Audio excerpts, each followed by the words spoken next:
What's up guys, welcome back to my channel and hope you guys are doing good in this pandemic period.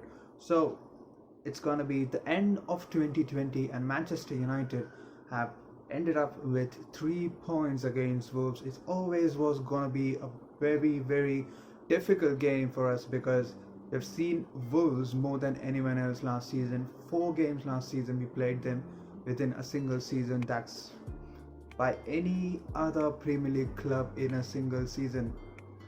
So that's ridiculous. So we know Wolves how they play, how they're gonna give us trouble in the back line.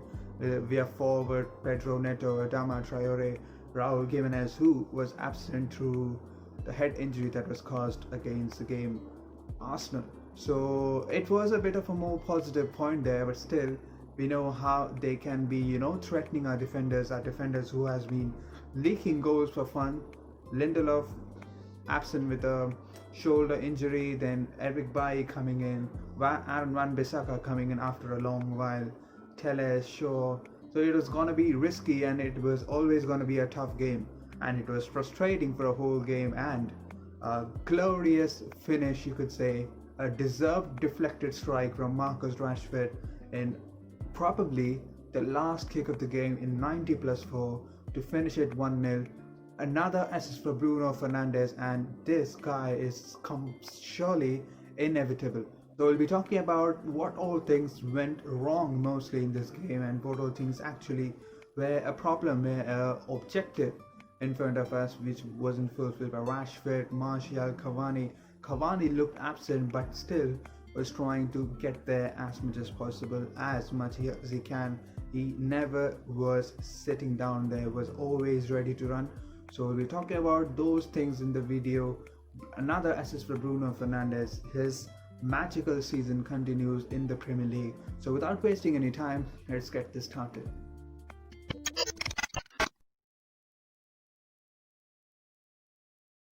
Start with the lineups. We have Fred and McTominay finally benched.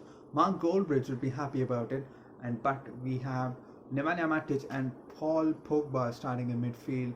It was a bit of a debate that what's gonna happen. It's gonna be a 50-50. It's either gonna work so brilliantly, or it's gonna be putting up those loopholes behind for the centre backs that's gonna be doing their works on their own. And in forward, it's like Bruno Fernandes, Edinson Cavani, Marcus Rashford, and Mason Greenwood. So Anthony Martial was benched. And in the defensive line, it was Harry Maguire, Aaron Wan-Bissaka, David De Gea, Alex Telles, and Eric Bailly. Now, Eric Bailly is always gonna be something, surprising, you could say. He has been starting 3 games in a row. It has to be one of those surprise for him too, that he's starting 3 games in a row, because this guy never stays fit. Now he is one of the good defenders for us, one of the great defenders for us, don't get me wrong, but then after, you could say that when you look at the bench, he is not available anytime, and that's not going to be something you have to be having in this club, because you have to be resting those players. There should be competition of places. Tuanzebe isn't competing Lindelof because Tuanzebe is just 21. He's still learning. He hasn't got that Premier League quality or not. He has played for Aston Villa on loan a season before, but still you can't be guaranteeing anything regarding Tuanzebe. So Eric Bailly is paying his hospital bills every month, and so playing him 3 games in a row, it's always gonna be risky that he never gets injured. So hopefully forget this topic. So we're coming back to how Eric Bailly was so good, and Harry Maguire was a bit more nervous but still was up to the reach today. So we know Wolves were always gonna be a tough game. As we said, we played 4 games in a single season against them, and it was always gonna be risky because they are in a good form. They defeated Chelsea and they drew against Tottenham Hotspur, so it was always going to be a difficult one. And we know much more than anyone else in this Premier League how Wolves are playing. But there's no Raul Jimenez and obviously no Diego Jota that's been causing us troubles for the past few seasons against us. A 2-1 loss, 2-0 loss against Romero, Naples, all those things are unforgettable. And these guys are coming in and at Old Trafford, and you'll be like, no, there's no fans, and we'll be in a terrible home form. Adama Traore. Now, you could look at his stats and you could say that he hasn't scored a goal or assisted a goal for a year now. 365 days, yes, that's true. He hasn't scored a goal, he didn't give an assist. We always know that it's going to be broken today, because we are, giving that charity work to the teams who need 3 points. But to the players who are ruining their careers you can just come here and, outshine and defend us, and like, thank you very much. And that was clearly Adama Traore. He turned into Messi in this Premier League game against us. He's like dribbling past Matic, dribbling past Maguire all alone, and trying to do some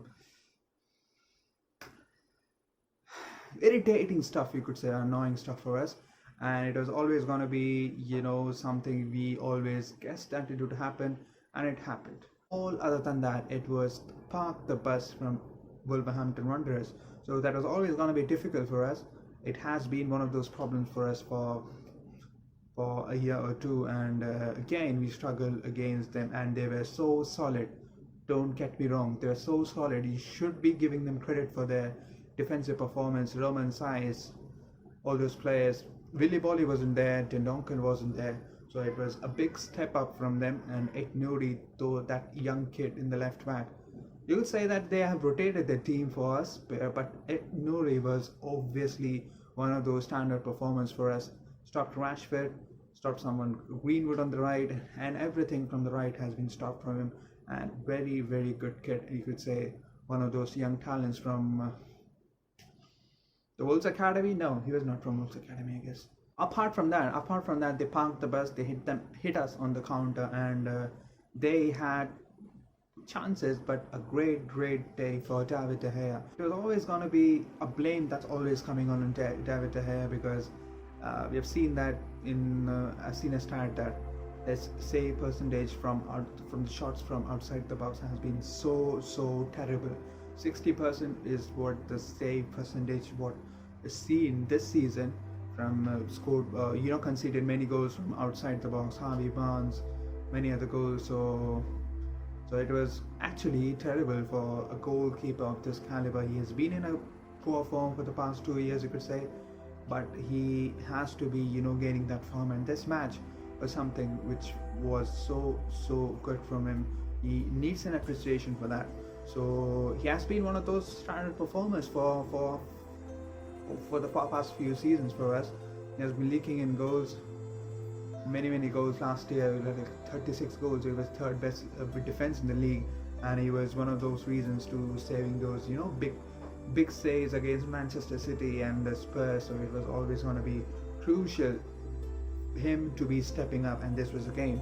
The biggest chance did come up for Bruno Fernandes, just set up by Mason Greenwood. A glorious ball from Mason Greenwood to Bruno Fernandes. Now it looked like he missed that chance, but it was so difficult. He literally wrong-footed that defender, and he tried to get back to his leg and tried to shoot in an uncomfortable position. So it was always going to be risky, and it was a delicious ball from Greenwood. It reminded me of that last season's Juan Mata's ball to Marcus Rashford, a swinging delivery. So it was good quality from Mason Greenwood. I mean, it was missing. Obviously, it was missing to see such type of crosses or delivery to assisting those balls to in the box. Where Mason Greenwood is always like shifts to a central striker, a second striker every time. He has been played as right wing for just for name, but he actually shifts to a central striker and starts scoring goals, tries those shots and in target. Apart from that, 90 plus 4th minute. Now you could say that it was an advantage for Marcus Rashford. Eknuri was injured. Both players didn't actually try to kick the ball off. Have that physio trained, have your physio coming in the pitch and have a look at what Eknuri is going through. So it was 90 plus 4. You could say that it was a dying minute, and desperately we needed for a goal. We needed a goal, and they were trying to find Adama Traore in that wing to just use that pace enough. So he was injured, and then we win possession, and Bruno Fernandes finds Marcus Rashford. That was an impossible pass. You could say that whatever you could say, that we had an advantage. There was a man down. We had taken that advantage, but that pass and that vision, Bruno Fernandes, absolutely magnificent. I could say that 29 starts in the Premier League, 32 goal contributions by our midfielder. And I always argue about there's penalties that's been scored. So let's forget about the penalties.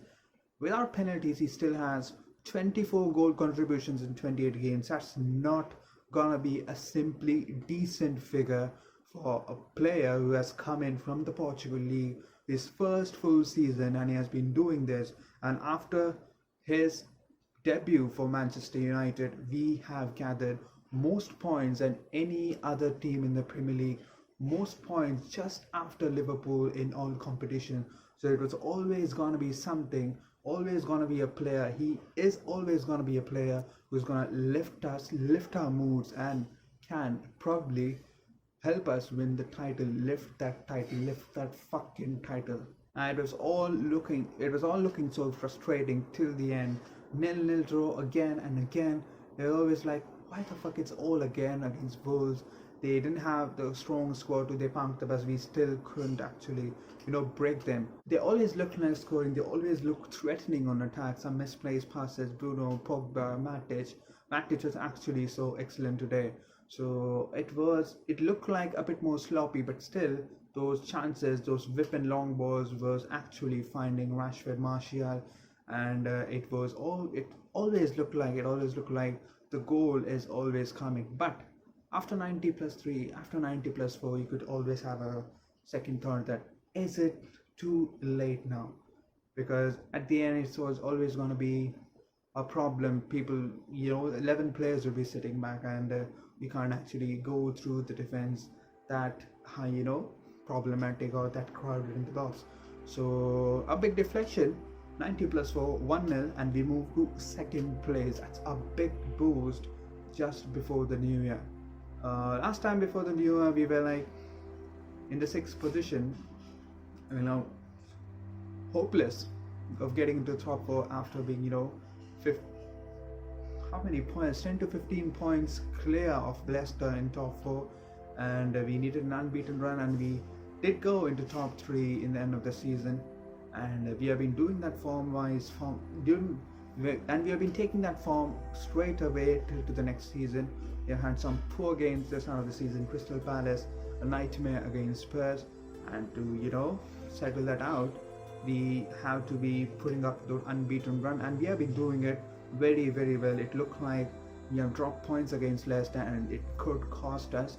And another dropping points against Wolves would have been a big setback for Ole Gunnar Solskjaer's men, and they went sure that they go home with 3 massive points, and we go to the second place, up the fucking Reds to the title charge. So if you like the video, please hit that like button, and if you're yet to subscribe, please hit that subscribe button. Share it with Manchester United fans. They deserve to be patient for 7 years. We have been not really waiting for not actually been sensing that PL trophy. We're actually challenging for it this time. Not sure we could win it. Is it 21 is coming? No, we can't be sure about it, but we can be getting our hands in Ole's first trophy. May that be a Carabao Cup, may that be an FA Cup, may that be in a Europa League. But you could say that you could still blame there's been much more holes that needs to be fixed up. That Champions League group stage exit is gonna be one of those main things that's gonna be a nightmare for Manchester United fans. We need to improve. We can't sit back. We have a squad now. We have Fred, McTominay, Matic, Pogba, Van der Beek, many players in midfield, and we should be getting a right back in the summer. We should be getting a centre back, should be getting a defensive midfielder, a striker, right winger, many things still, and a question mark for us, for our club. So it was always going to be a problem for the board thinking that is this a right manager to get the team forward? Is this actually the right plan that we are going? Is this actually a project that's been going? It now actually seems clear that those problems are answered now. We have been putting up those wins. We have been proving that we can be getting points and can be up the table. We are challenging for the title. So the board needs to react that we should be getting that signings, getting that checkbook signed as soon as possible. Send that scouting networks to other games and just get that players as soon as possible. Caicedo, Ahmed Diallo Traore is coming back. So excited for him. Just a matter of days he's coming back, and straight away get into that academy. Or straight away you won't know, get into the senior team with Pelistri, Ethan Laird, Shortire. Everyone is coming in, and it's so good to watch. They are ready to help for us to win a cup, win a trophy under Ole Gunnar Solskjaer. It's always gonna be something so inevitable, and it's gonna be a big answer for the haters that's been hating on Ole. So we'll be meeting in the next video. Until then, stay home, stay safe. Goodbye.